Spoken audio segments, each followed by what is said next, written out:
Kembali disergap pemirsa, dua kelompok pelajar SMK supporter futsal terlibat tawuran di Banyumas, Jawa Tengah. Akibatnya 3 siswa terluka.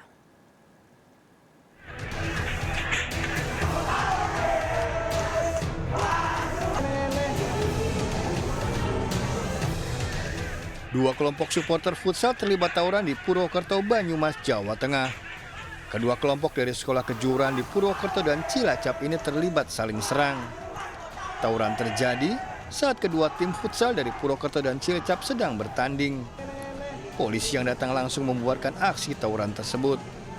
Dugaan sementara, tawuran terjadi setelah adanya protes dari salah satu peserta kepada pihak panitia saat pertandingan berlangsung. 10 pagi, jam 10 pagi di salah satu lokasi di mana di Banyumas, kemudian antara supporter Cilacap dengan Banyumas karena memang terjadi keributan. Ada satu permasalahan yang sampai dengan saat ini masih kami melakukan penyelidikan untuk memberikan kepastian terkait masalah tersebut. Akibat kejadian ini, 3 korban terluka. Usai peristiwa tersebut, 41 orang diperiksa. Itu adalah pertandingan futsal, kemudian ada 16 tim yang bertanding antara kota-kota di Banyumas, Cilacap, dan Kari Cigenang. Kasusnya dalam penyelidikan. Dari Banyumas, Jawa Tengah, Saladin Ayyubi melaporkan. Akibat salah sasaran, seorang pria di Cilengsi, Kabupaten Bogor, Jawa Barat disandra kelompok penagih hutang. 4 pelaku yang membawa airsoft gun menculik korban saat tidur bersama istri dan anaknya di rumah.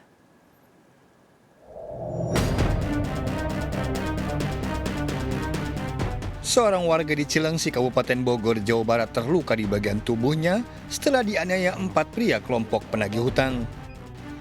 Korban salah sasaran ini dijemput para pelaku saat tertidur bersama anak dan istrinya di rumah. Tak hanya menganiaya dengan airsoft gun, korban juga sempat disekap di Cipayung, Jakarta Timur.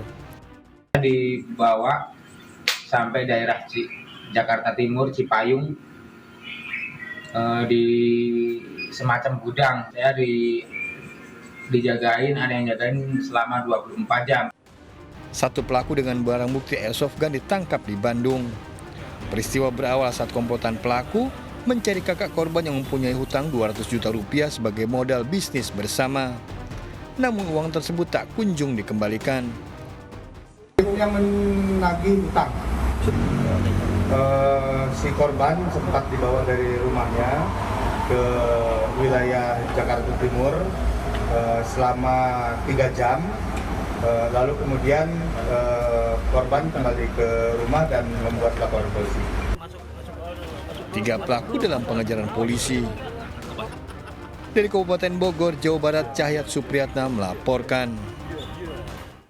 Tak terima ditegur karena mengambil daun pepaya, seorang kakek di Jember, Jawa Timur menganiaya tetangganya dengan senjata tajam. Akibatnya korban terluka parah.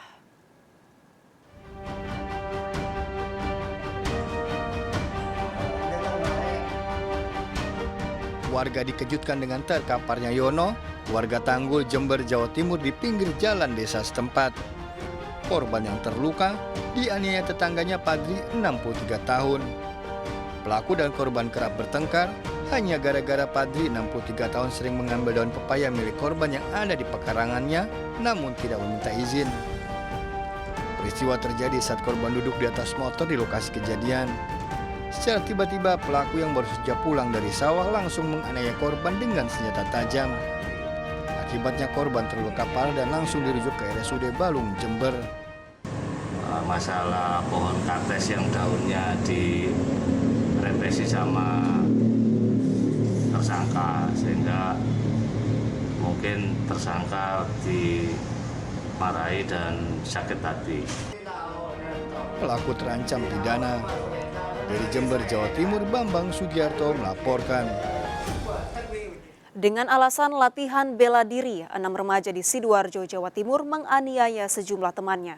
Video aksi kekerasan itu viral di media sosial.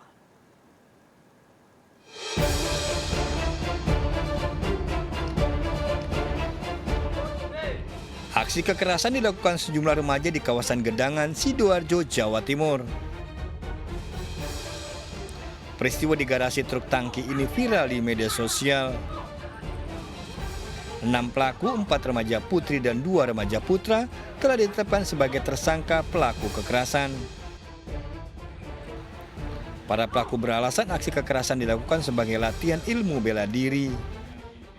Mereka adalah, ini salah satu, mereka belajar ilmu bela diri.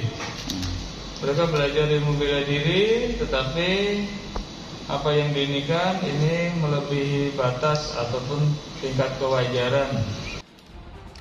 Meski para pelaku kekerasan tidak ditahan, namun proses hukumnya tetap berjalan. Dari Sidoarjo, Jawa Timur, Pramono Putra melaporkan. Pemirsa, minibus yang ditumpangi wisatawan asal Jakarta terjun menabrak tembok rumah warga di Bandung, Jawa Barat. Kecelakaan terjadi lantaran mobil tak kuat menanjak. Mobil ini ringsek setelah menabrak tembok rumah dan masuk pekarangan di Lembang, Bandung Barat. Lokasi kecelakaan di Jalan Raya menanjak dan menikung tajam. 4 penumpang yang akan berlibur ke kawasan Lembang luka-luka. Diduga kecelakaan terjadi karena mobil tak kuat menanjak.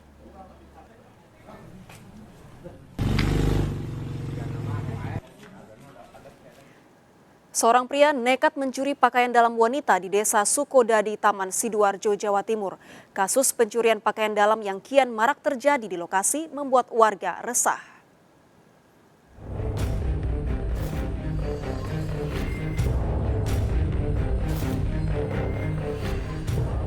Seorang pria terekam CCTV mencuri pakaian dalam wanita di desa Sukodadi, Sidoarjo, Jawa Timur.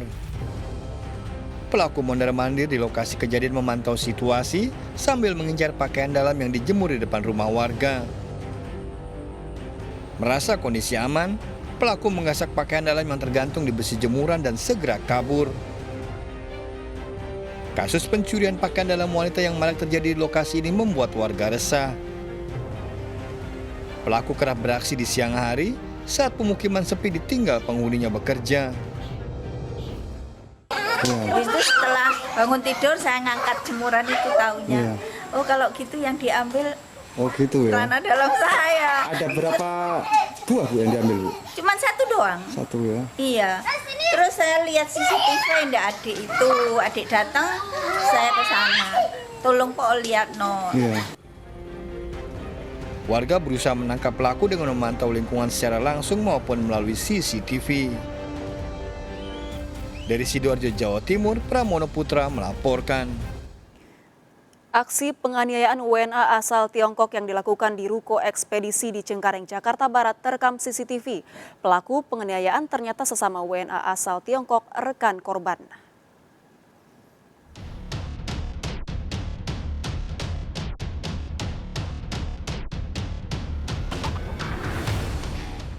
Seorang warga negara asal Cina melakukan penusukan terhadap rekannya sesama warga negara Cina di ruko ekspedisi di Cengkareng, Jakarta Barat. Sejumlah pekerja berusaha melerai. Akibatnya, korban terluka di bagian pinggang. Polisi melakukan olah TKP dan mengamankan rekaman CCTV serta meminta keterangan sejumlah saksi. Pidana penganiayaan menggunakan senjata tajam. Korban itu siapa? Korbannya salah satu warga negara asing, warga negara Cina yang datang melaporkan karena dia mengalami luka tusuk di bagian tusuk bagian punggung bagian kiri belakangnya. Polisi kini mengejar pelaku penganiayaan yang telah diketahui identitasnya. Dari Jakarta, Miftahul Gani melaporkan. Diduga korsleting listrik Gedung Asabri di Kramat Jati, Jakarta Timur terbakar. Api terlihat dari ruang komputer di lantai 5. Petugas berupaya mengeluarkan asap dari dalam ruangan dengan memecahkan kaca Gedung Asabri di Jalan Maijen Sutoyo, Kramat Jati, Jakarta Timur. Api pertama kali terlihat di ruang komputer yang ada di lantai 5. Kebakaran diduga dipicu korsleting listrik pada salah satu instalasi.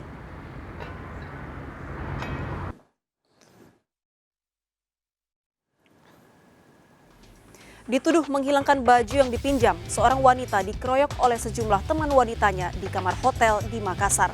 Ikuti informasi lengkapnya sesaat lagi, Sergap segera kembali.